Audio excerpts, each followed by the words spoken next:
Rarotonga right now, and I've been fishing this one passage called the and it's super sketchy but super fishy bit of water. The first day was just amazing. It was a new moon, so I think that's part of the reason, but I think also just because I don't think it had potentially hadn't been fished for a few days or a few weeks possibly, or even longer.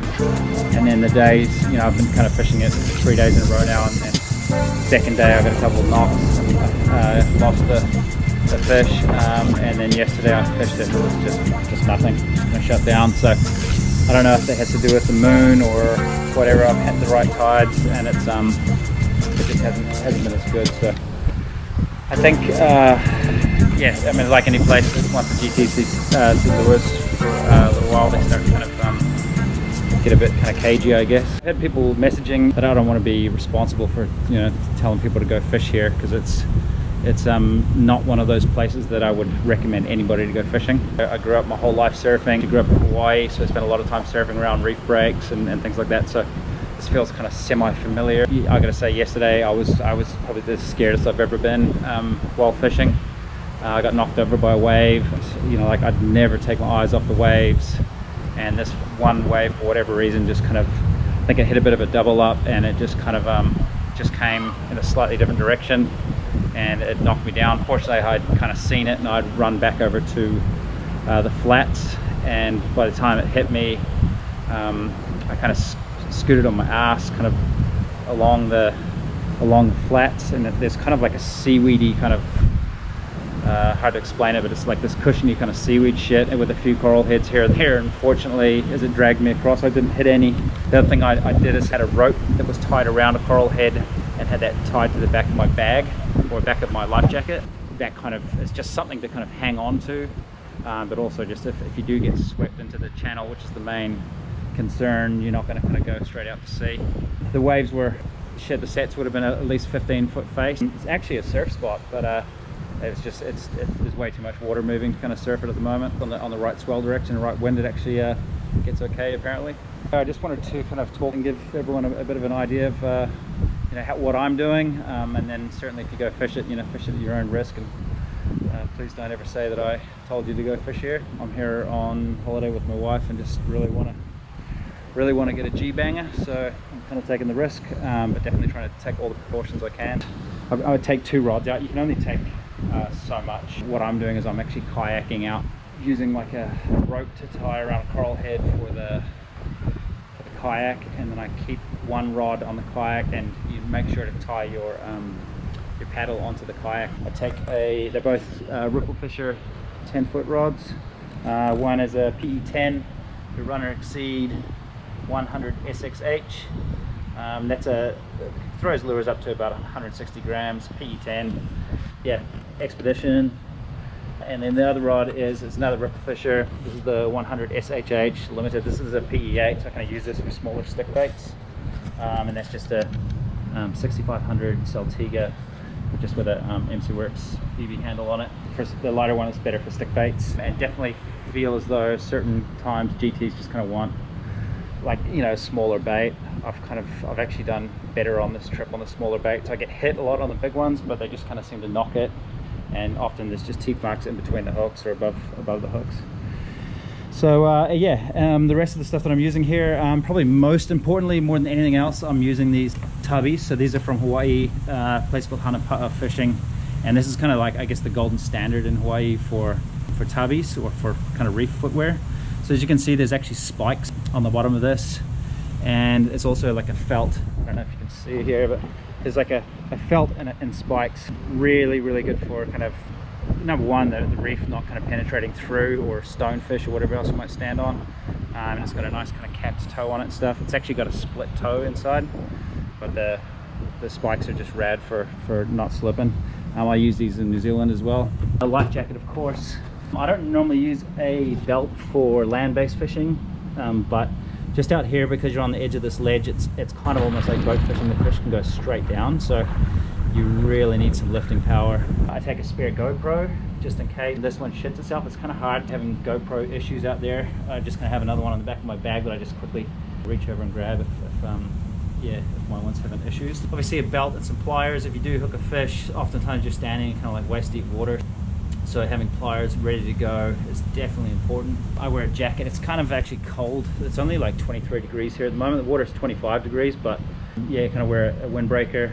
But a lot of the reason for this is because it's bright orange, as you can see, and that's just a safety thing. Like if I did happen to fall into the channel and got swept out to sea, I've kind of pre-planned with my wife that I need to be back at a certain time, and if I'm not in our accommodation, she can actually see me from here. So she's kind of keeping an eye on me. I've got my phone on me. Really try and plan around when I'm supposed to be back. Dry bag, just another fisherman dry bag. That goes on my back, and the whole idea is to take as little as possible. So that's there kind of somewhat as a flotation device, but also just kind of, yeah, just easy. Whip it off, grab the lure out, and then close it up again quickly. I've got in here, I've got basically some spare swivels and splits. Trying to keep it as light as possible. Obviously a lighter. I take out leader that's all kind of pre-rigged, so with swivels and shit tied on, and just basically the right lengths. Running some pretty heavy leader. This is the leader that I'm running. It's a very vast Maguro. This stuff is quite, it's a good balance between, well, it's more hard than it is supple, but it's not so hard that it kind of rips your guides out. So I feel like this is a pretty good, for me, I found this to be a pretty good balance. I like this stuff.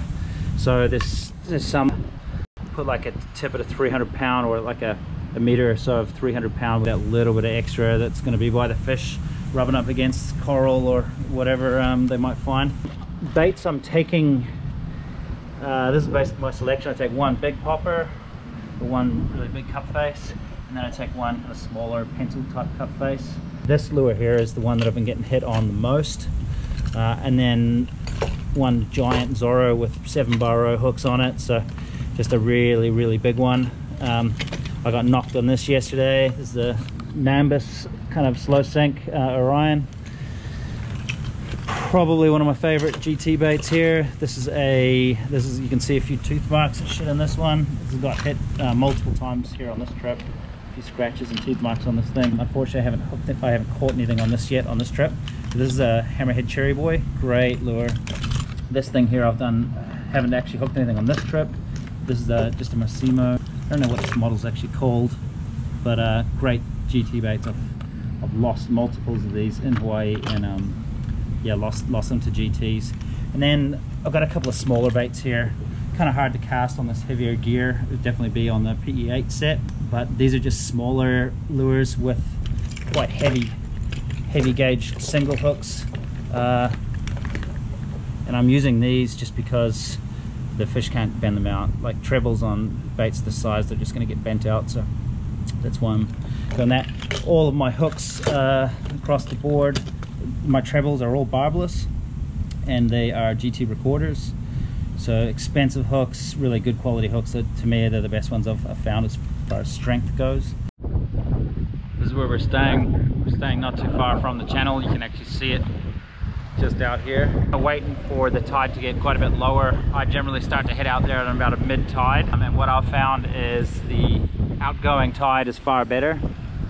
The incoming tide, some people have said that it actually fishes okay, but I haven't found that myself. The fish are obviously waiting, like wounded fish will come off the flats, and they just sit there and pluck them off as they kind of drift off the flats into the deep. Just keeping an eye on it, probably within the next hour or so. You can also look out the back and see a few little rocks or coral heads start to appear, and I use that as an indicator as well, so that gives me something to kind of tie the kayak onto, and it means it's shallow enough to be able to kind of stand without getting swept off.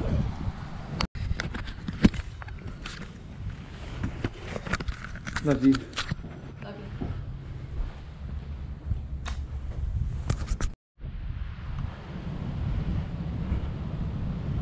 Definitely need a good pair of gloves just for dealing with the fish and just for kind of dealing with the reef and whatnot.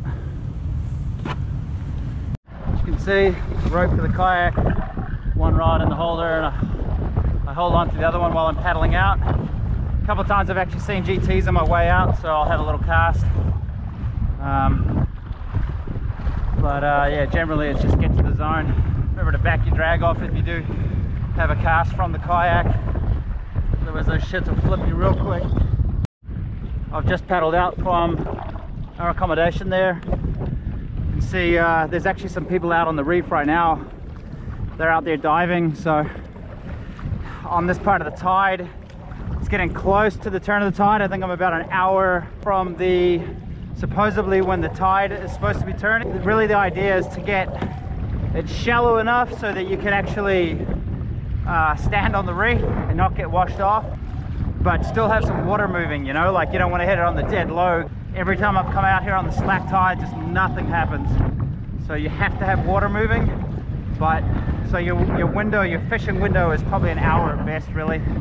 I normally spend the first half an hour just kind of keeping an eye on the waves and just kind of checking on things, and then I start fishing once I know it's all good. The tide moves really quickly and it changes really fast. Getting out with just enough time to get over the top of this reef. It is a sketchy zone. You can see how quickly I'm paddling and I'm just going sideways. You just barely see the rock out there at the moment, so that's obviously where I want to go. Just enough to kind of get on top of that rock. Definitely a spooky spot. Right now there's nothing, except there's that one little rock that's poking its head up, but there really is not much at all that's exposed. So this is the time you just want to be extra careful. So my idea right now is to get out here and just basically suss things out, just watch the waves for a good little while, tie the kayak off, and just slowly kind of walk over and just make sure that everything's cool. I've actually got a rope that's already kind of tied onto the coral head up the edge, so as soon as I can get over there, I walk over. First priority is to actually grab the rope, tie up, and just make sure I'm good. So yeah, it's all ready to go. Obviously I give the rope a good pull and check that it hasn't been kind of compromised or like nicked by a coral head or something like that. So this is the first little rock here that I use. This rock here, first one that shows its head, and you can see the water is just ripping right now. I know it doesn't do it justice on camera, but this shit is super sketchy. You wouldn't want to fall over right now.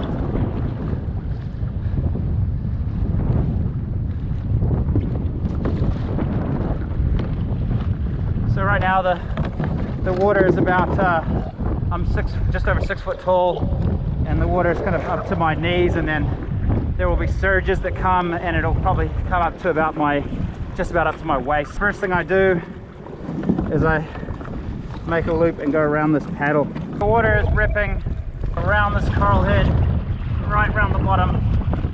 Careful for Bano or sea urchin.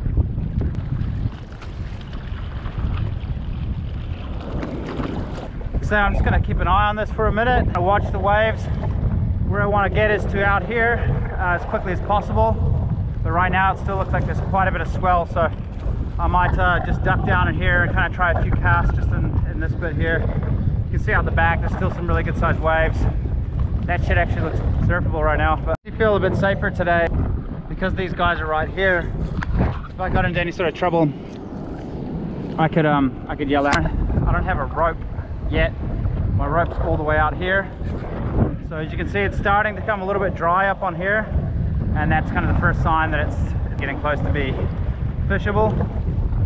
Really, it's just about getting enough water, or you know, get the water shallow enough to actually be able to stand and kind of get a good footing without like a surge of like taking you down. I've thought about if a surge does come, first thing I'm going to do is just head down and just grab onto a coral head until the surge is stopped enough and get a good footing. Lob this guy out into that current there. This current is just like as good as it gets. So here comes a big set. I'm gonna wait and kind of see what that does here, and then I'll step out to the edge. Be a lump of water that kind of comes over, and I can deal with that. It's the big ones that knock you that are scary. So right now you can see like it's above my belly button. It is definitely pretty deep right now. I'm going to try lob one of these. If I need to, I'll get up to that edge, but otherwise I'll stay here until I hook up. Oh shit, and I just cast over a turtle, which isn't helpful. I really don't want to hook that. Oh, just missed it.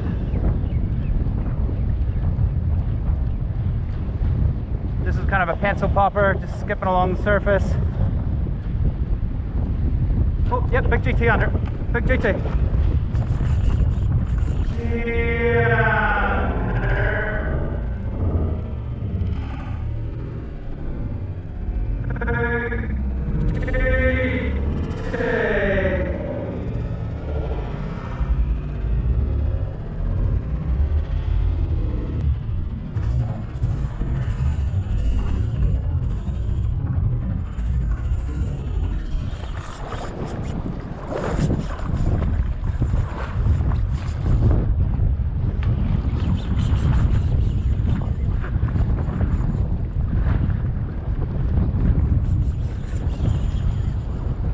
Try and put the brakes on this guy. He's got a lot of current behind him.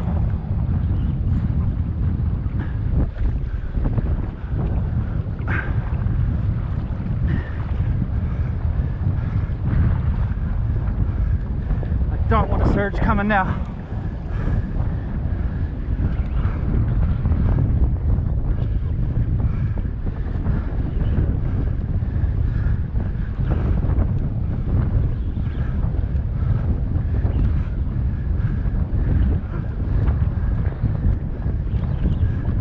Times like this, I'm glad I got my belt. Feels like I'm gonna gain on this fish. Oh, it's a good fish.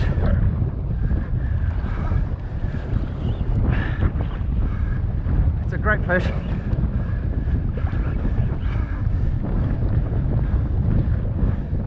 There's another one there.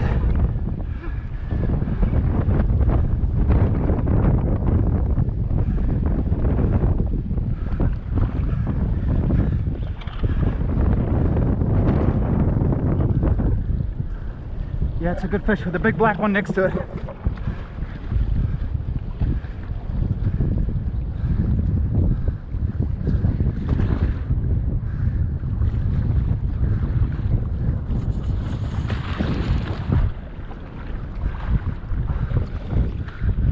It's not done yet.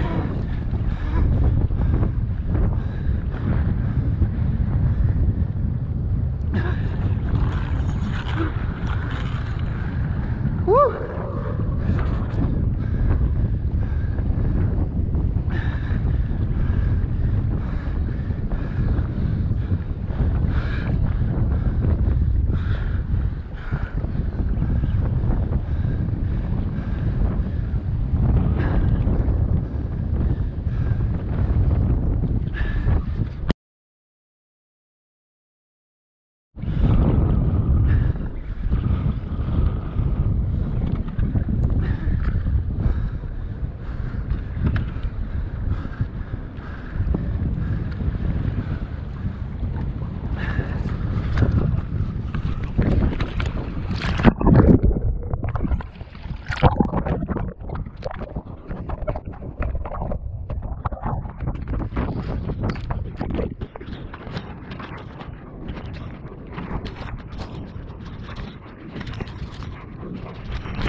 god.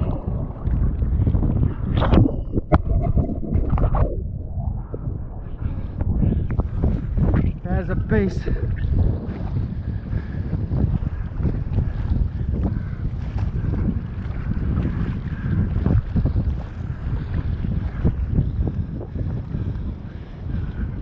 Really big fish.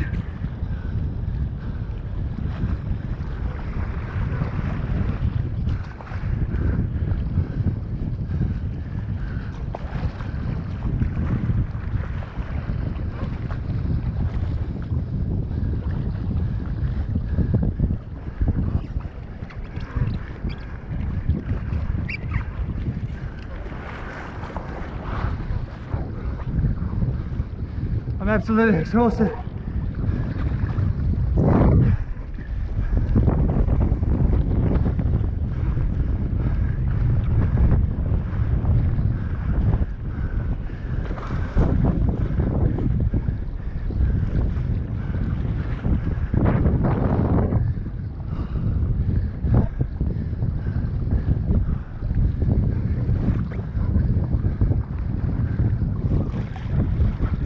Right now I feel like I'm about to throw up.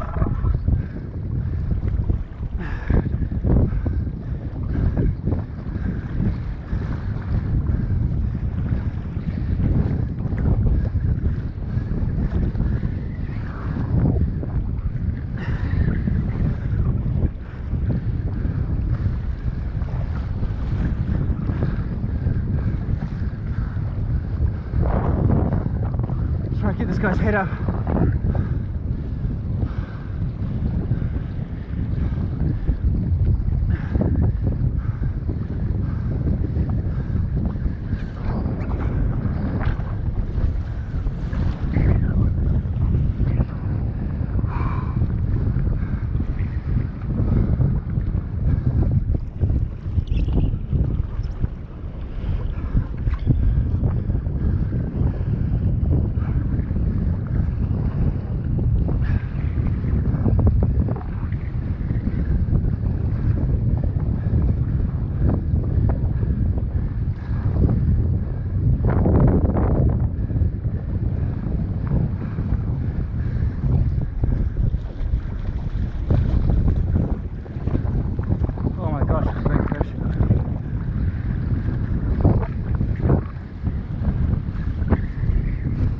That is a monster.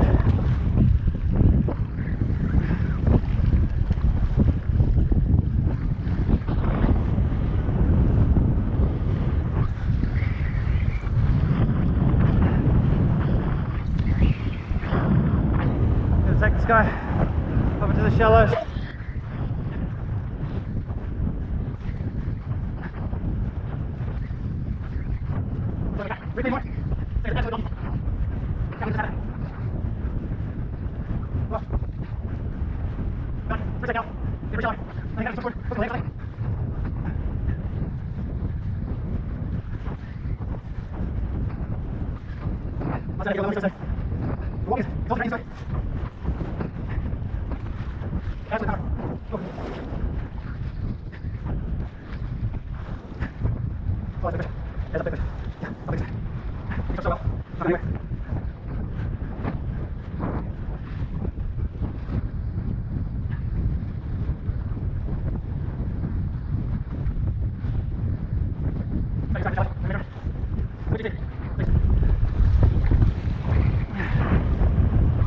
I've been waiting for many years to do this.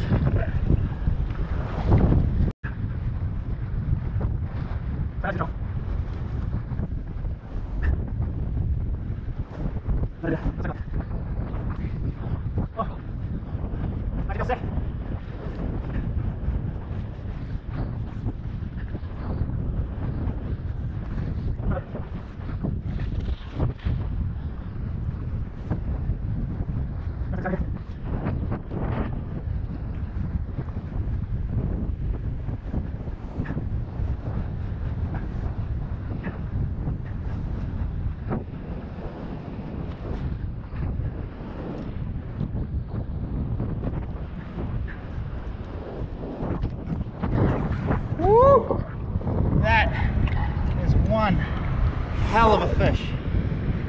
That thing is just so big. Look at this tail. I can't even get my hand around that shit. So thick.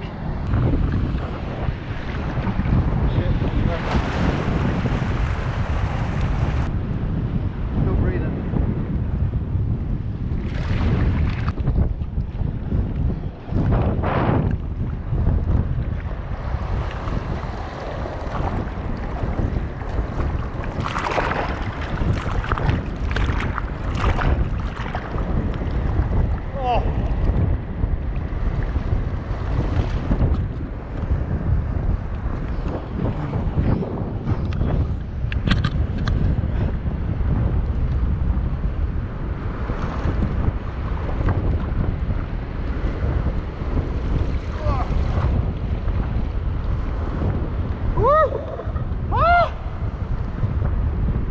Oh my gosh!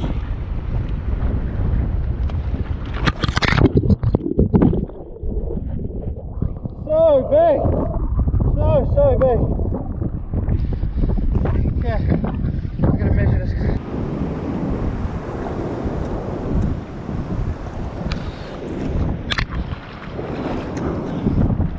Woo! Triple fisher!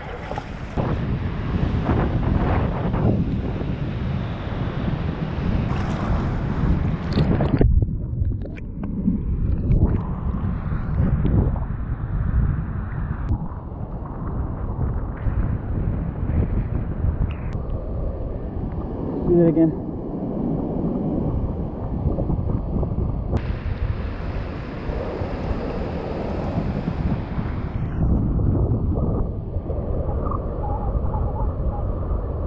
$126.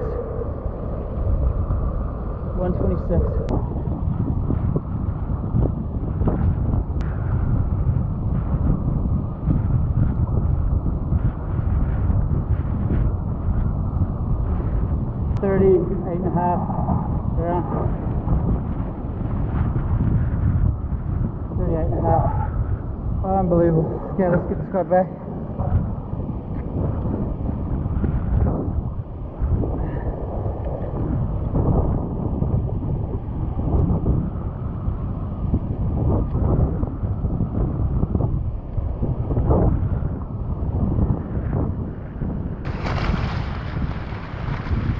Too big to even lift.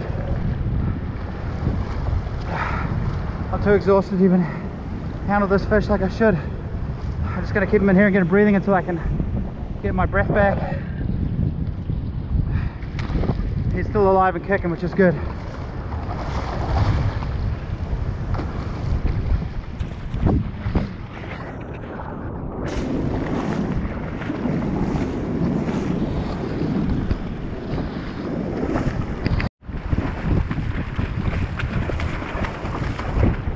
Goes. Looks like he's cruised this channel before. He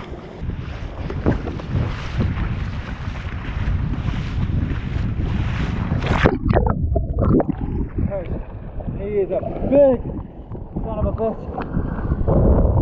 Woo! Healthy swim away. Hopefully he's gonna get there without me helping him.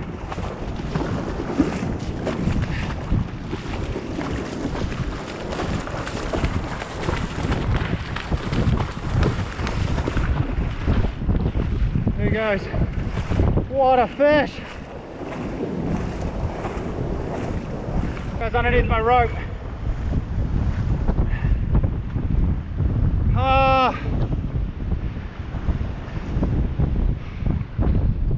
Woo! As it was unhooked, it knew it was time to go, and easy as that. It knew exactly where to go. Swam down the channel. So rad. I'm way too exhausted to do that again.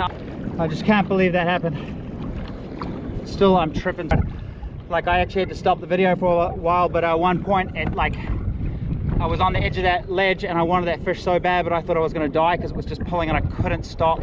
I had like my toe hooked under a bit of coral or something, and it was just like the one thing that was kind of stopping me from kind of getting lifted off the edge. it was going straight down, and like this is a 10-foot rod, and it was just bending like a boat rod. Just not what they're supposed to do, but it handled well. Like, I gotta say, these ripple fisher rods are just pretty insane. Thanks Richard, thanks Yukari, Jeremy, Toma, all you guys that have helped me with the ripple side of things. I'd love to see that other big blackfish that was with the one that I caught. It was super dark. I kind of wish that was the one I caught, but it kind of keeps me going. Something for next time. That big black, that thing looked even bigger than the one that I caught. So yeah, I'm gonna hopefully try again tomorrow. Right, I better get paddling before I get sucked out of this current. Okay.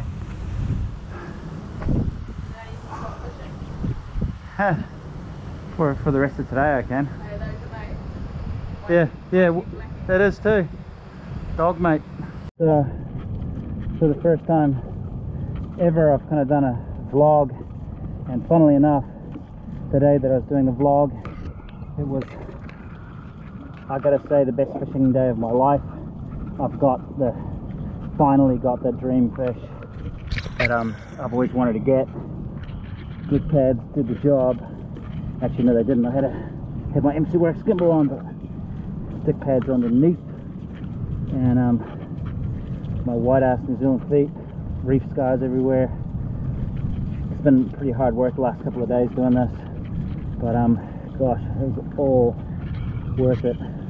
I just can't wait to see what 128 measures up to be, 128 centimeters, what that measures up to be in pounds or kilos. I'm guessing it's up there. I reckon it'll be somewhere in the, I don't know, shit, 40. After a fight like that, you're so physically exhausted, and their tails and shit are just so thick. Like, I got big hands and I couldn't even get my freaking hands around it. But more than anything, I just was like sick with exhaustion. Well, I've just got back. The tide's still going out. I just got back, and my wife came out and was like, "You haven't even been an hour." We talked like that I'd be back at 5 o'clock, thinking that it would take a while, and I'm back. Just caught the fish of a lifetime in less than an hour, and I just, my hands are like shaking. I just can't believe that it's happened. So yeah, I'm just really hoping that the footage turns out. It was my GoPro 7 doing some sort of weird glitching thing, so fingers crossed.